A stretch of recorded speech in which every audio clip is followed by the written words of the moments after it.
अस्सलाम वालेकुम। उम्मीद है आप सब लोग खैरियत से होंगे। इस वीडियो क्लिप में हम बात करते हैं कि अमाइनो एसिड क्या एक ऐसा जादू है जो आपकी फसल को की ग्रोथ को तेज़ कर देता है, उसमें बेहतरी लाता है, या सिर्फ एक मुश्किल वक़्त का सहारा है। इस वक्त मार्केट में मुख्तलिफ़ फॉर्म में मुख्तलिफ़ कंपनियाँ जो हैं आपके बायोस्टिमुलेंट दे रही हैं। फार्मर उनको अपनी फसलों में यूज़ भी कर रहे हैं स्प्रे के तौर पे। अब तो कुछ फ्लडिंग में भी कंपनीज़ ने देना स्टार्ट कर दिया है। तो क्या ये आपकी जो फसल की खुराक की ज़रूरियात हैं उनको पूरा करते हैं या नहीं? बेसिकली सबसे जो फर्स्ट बात यह है कि जितने भी आपके अज्जाए कबीरा हैं, जिनमें आपका नाइट्रोजन है, फास्फोरस है या पोटाश है, इसके अलावा जो आपके सगीरे हैं जिनमें जिंक, कॉपर, आयरन, मैंगनीज वगैरह अदर माइक्रोन्यूट्रिएंट्स आ जाते हैं,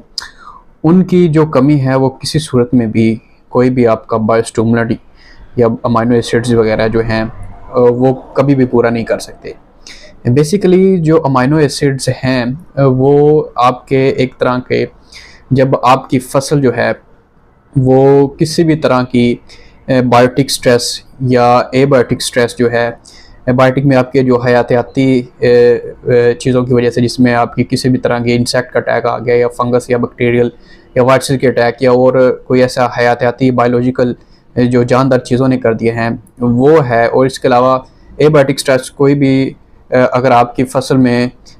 जब अक्सर आप देखते हैं गर्मी की वजह से या पानी की कमी की वजह से या और कोई भी मौसमियाती तब्दीलियाँ जब रोन में होती हैं, उस वक्त जब आपकी जो पौधा है वो स्ट्रेस में जाता है, उनको उन स्ट्रेसेस को बायोटिक या एबायोटिक स्ट्रेस, इन दोनों में से किसी भी स्ट्रेस को से निकालने की वजह वक्त जो आप इस्तेमाल करते हैं उनको रिकवर करने की वक्त सिर्फ जो है ये आपका एक तरह का जो बनी बनाई खुराक है, जिसे आप बिल्डिंग ब्लॉक आप कह सकते हैं, उस की तरफ ये रोल प्ले कर सकता है। वो उस वक्त ये किस तरह फ़ायदेमंद हो सकता है, क्योंकि जो आपका बायोस्टिमुलेंट है बेसिकली ये एक मिक्सचर होता है मुख्तलिफ तरह के जिब्रेलिन्स, ऑक्सीन्स, पेप्टाइड्स वगैरह, इस तरह की कुछ मुख्तलिफ कंपनियां जो हैं इसमें जो प्लांट ग्रोथ रेगुलेटर वगैरह का इस्तेमाल करते हैं। तो ये उस वक्त जो आपकी पौधे की जो तवानाई है, क्योंकि उस वक्त पौधे में इस तरह का स्टेजेस, जो डिफेंसिव स्टेज जो है आपका बेसिकली वो एक्टिव हो चुका होता है, क्योंकि पौधा जब अपनी ग्रोथ कर रहा होता है एक रेगुलर ग्रोथ, तो उस वक्त जब किसी भी तरह का उस पर जब स्ट्रेस रोनमा होता है तो वो जो है